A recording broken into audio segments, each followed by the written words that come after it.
Today we're talking about the real truth behind allocated bourbon, hunting bottles, price gouging stores, and secondary. Let's get into it.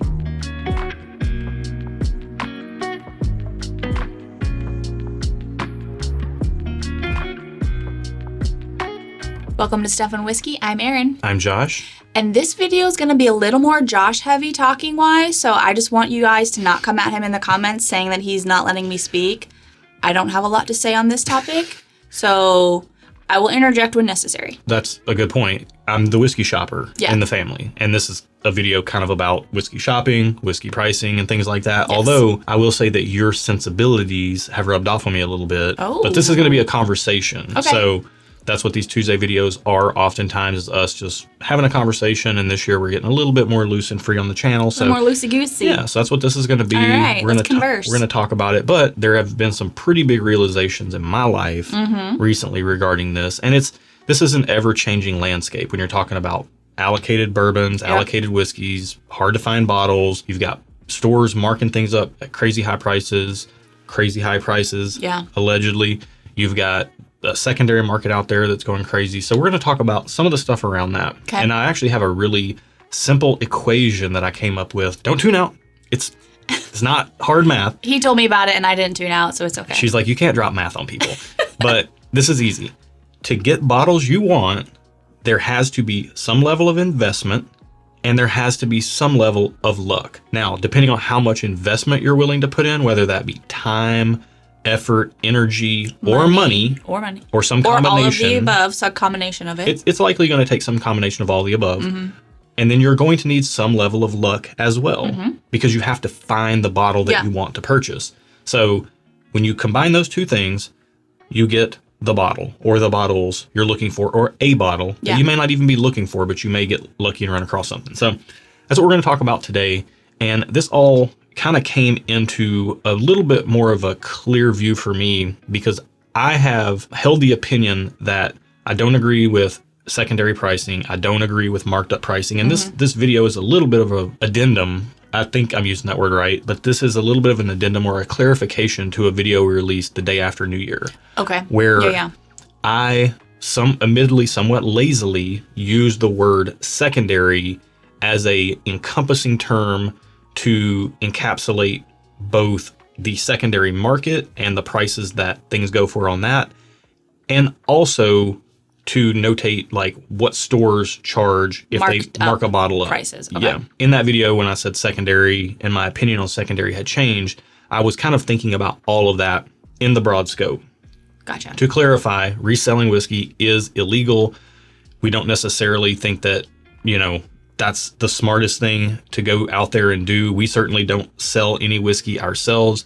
The most we will do is make deals with friends to try to work out some type of mutually beneficial thing. Like a trade, not a money deal, a trade deal. Right. And that's just, to each their own or whatever. Yeah. But I don't fault anybody. Like, I know people who have been in medical emergency situations, like for themselves or their family, and they happen to have bottles that were of value. Gotcha. And they did sell those bottles, and that was able to help them pay for those things. So I don't have any judgment on that, personally speaking. I'm not endorsing it, but I'm also not condemning it.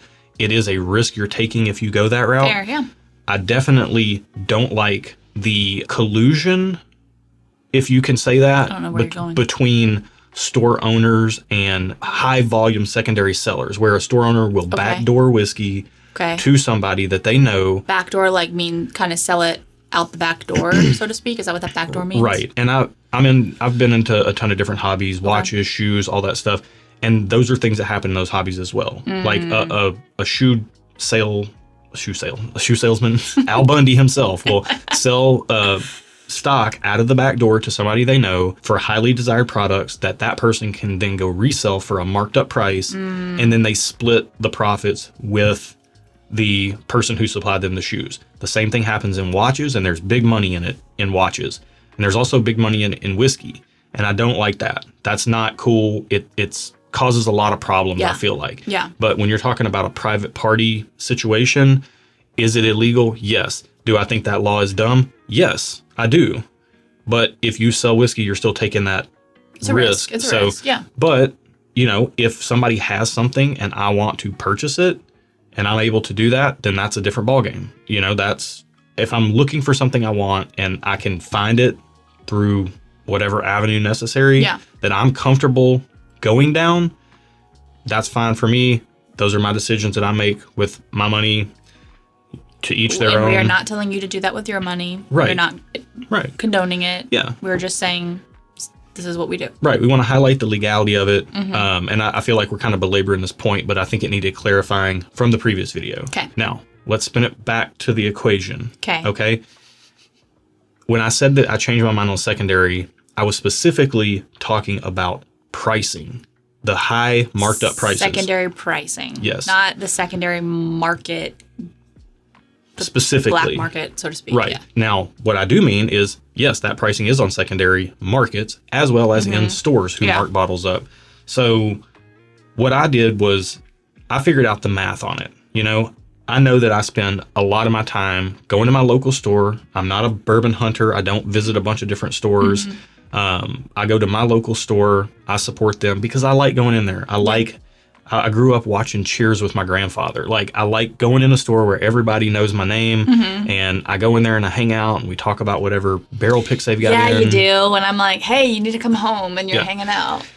And that's part of it too, right? Because like, I do like going and building that relationship. And we even have videos in our back catalog talking about if you want good bottles, go build relationships with your store owner. Maybe they can help you. And maybe you're in a market or you spend enough or you're at a store, you know, where that works out. You know them well enough. I'm a small fish in the big pond of Nashville, Tennessee, and I guarantee you I'm not even in the top whatever percentage of people at my local store. Yeah.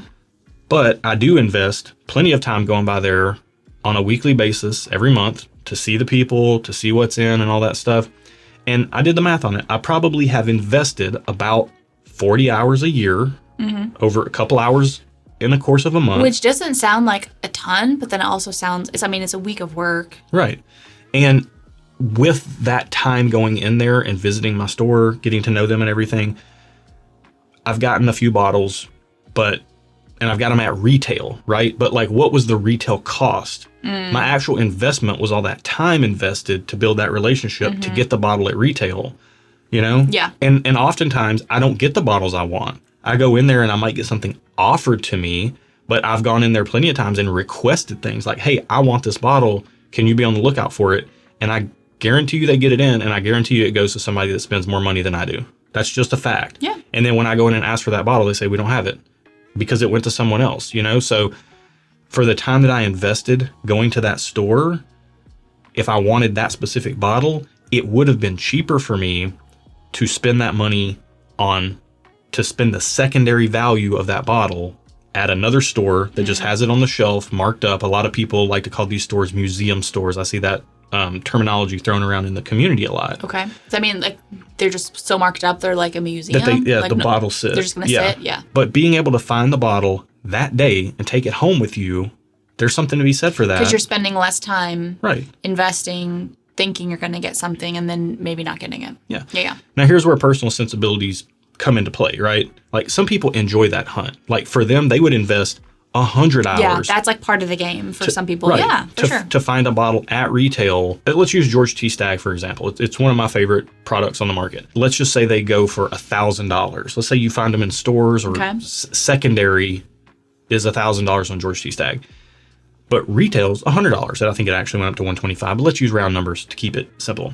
Personally, if I wanted that bottle, there's 2 routes I have to go. Well, 3 routes technically. And this is the truth about all of this stuff. You're only going to get it by hunting for it, by getting it in some type of raffle, if you have like a total wine and you happen to win it that way, or you're going to just pay a bunch of money for it. So that's where the equation comes in. You've got a ton of luck in winning it in a raffle, but almost no investment because you're just paying retail, and you're also not investing any time other than just signing up for the raffle. Yeah. The middle tier is you're going to hunt for it, so you're going to invest a lot of time, and you're also going to need a fair bit of luck as well. Or you can just pay secondary price for it, pay $1,000 for the George T. Stagg. You almost remove luck from the equation, but you're not investing time, you're investing money. Money, yeah. The reason I used to be against it was because I could not envision myself paying that type of money And I honestly, quite frankly, would kind of think it was silly that other people would as well. Oh, really? Now that we've tasted more whiskey, I've realized there are some things that I am willing to pay a premium for because there's just not a lot out there. The secondary market. There's a lot of whiskey out there. There's just not a lot of stuff out there that you are willing to pay a premium for. Right. So when you find it, you will pay that premium. Yes. Okay. That perfect clarification. Yes. Because she knows where my head and my heart is on this. Yeah. And where my head and heart are on this is that if you're getting a bottle that you like for a price that you're happy with, you do you. Far be it from me or anyone else to criticize how you spend your money. I find it a little bit disappointing and disheartening when I see things in the whiskey community, the rare occasions that I do get on Facebook and I see somebody that did pay a premium for a product and people are just crapping on them in the comments and saying they got ripped off and stuff. And they were happy to make the post in the first place, you know, and it's just kind of a bummer. And you know, I don't know. I hope I'm making sense here. I hope I'm not getting too far off the rails, but kind of looping back to the equation. For me, my time it's the thing I have the least of. Correct. And when I have time, I want to spend it with my wife. I want to spend it with my daughter. I don't want to spend it building a relationship with a liquor store, with the staff there. And that's a personal preference. Yes. That's what you've come to decide that works for you. Right. Whereas other people, that might not be the case. So Josh isn't saying that you need to be like him. He's just letting you know this is where he's come from. He's coming from that stance. That's all. Right. So because of that, I have in recent times, related to the January 2nd video, shifted my mind from going to those stores and spending all that time there. I'll go for what I need, but I'm not going to go there and hang out as much. I'm not going to go, you know, to this store or that store and sign up for the raffles because I'm probably not going to win them. I'm just not, I'm over wasting my time because I can't get that back, and it's costing me time away from my family. Yeah. And my time with my family is far more important to me than any bottle of whiskey. And that's just me.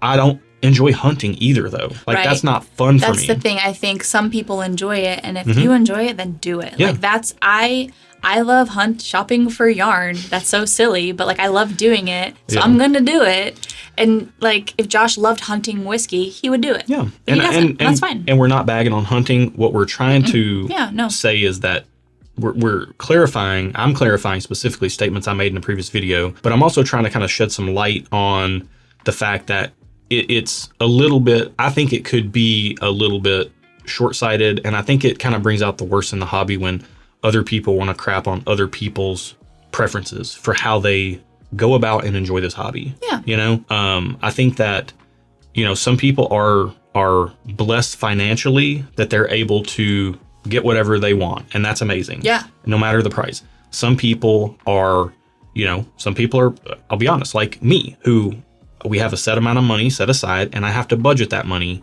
for what we spend it on as far as whiskey goes. Which we're still blessed to be able to do that. Right. Like, that's a nice thing that we can do. Right. But that being said, you take that budget into account with the little bit of time that you want to allocate to it. So that's an equation too, where you have to be like, okay, I have this much money and this much time. How do I want to play, you know, the odds in those areas? Right. And some people have, like, I don't have a job that's flexible. I drive for UPS. I can't go around hunting stuff. I would rather spend my free time working on this channel and engaging in the whiskey community by way of our Patreon, which perfect place for a pitch here. Didn't mean that, but we help each other out. We don't bag on each other. People are helping people find bottles. Our Patreon community is the best community. Yeah. Hands down, I will fight anyone on that. Yeah. And that's down in the video description below if you want to join. And then you can get involved in the Discord where we have all our conversations and help each other out. There's bonus content. That's where we release our barrel picks, all kinds of stuff. But I personally choose to put my time, effort, and energy into this channel, into this whiskey tube community, into our Patreon community. And if there's bottles that I can find or I'm willing to save the budget for and buy those at the expense of other bottles, then I'll do that. Yeah. Now, if you're a bourbon hunter or that idea sounds very interesting to you, I'm going to put a link in the video description below to a video from Bruzel. Bruzel probably has the best bourbon hunting channel on YouTube, and it's massive. I'm sure if you're watching us, you know who he is. You've probably heard of him. But he released one of the best videos I've ever seen on bourbon hunting, because it's not necessarily just waiting in line and getting a bottle out of it or hoping to get a bottle. It actually, he talks about the hangout, almost like tailgating, you know? So there's a whole community around that as well. If I were a single guy and had a job that could facilitate that, maybe I would be keen to do that. But I would rather be in my warm, comfy bed with my wife. If you were single and younger, you probably would do that. But, you know, specifically. I just want to highlight to each their own. And it's always better to just be happy for somebody, or it's a little bit of like, you know, didn't your mama teach you if you don't have anything nice to say, don't say anything at all? It's a little bit of that, you know? It's like you don't have to bag on somebody for waiting in line, nor do you have to bag on somebody for spending what you might feel is an exorbitant amount of money. Right. Because they may be saving themselves time and spending that with their family. Right. Or the person hunting maybe just really enjoys it and just cares about the hangout. You don't know all the other factors that have gone into that decision for them. Yeah. Exactly. So hopefully this is the beginning of a conversation down in the comments below. Yeah. We kind of hit on it in that January 2nd video, but like I said, we needed to expound on it. It was worthy of expounding upon. So I'll also put a link down below to a short story that I wrote, which is kind of funny. I've always been of the opinion of like, spend the time, build the relationships with the store owners. That's how you get bottles. And I started looking at it and like, man, for all the time I've invested, I mean, I've got a cup, like 2 or 3 Stag Juniors over the last 3 years. And that's it? Really? That's pretty much it. Like for the time I invested, I could have so I started writing the short story just for fun, and it spiraled out of control, and it was a fun little short story. So that's down there in the video description below, just to highlight how silly I think it is to criticize people for paying a bunch of money for bottles. And you can think it's crazy, that's fine, but it might be what makes the most sense to them and their situation. Yeah. Just like camping out overnight doesn't make any sense to me, but you may be in a perfect situation where that's fun for you and enjoyable for you. It sounds like a nightmare to me. So, you know, to each their own again. If you like this video, you like this conversational style of content, hit that like button, subscribe. We do these videos on Tuesdays all the time. Yep. Hit that bell to join us on a live stream. We can talk more about this sort of stuff back and forth. You can join us in the chat. Yeah, I think that's it. Absolutely. That's it for today. Be good to each other, y'all. And until next time, cheers. Cheers. And be good to each other.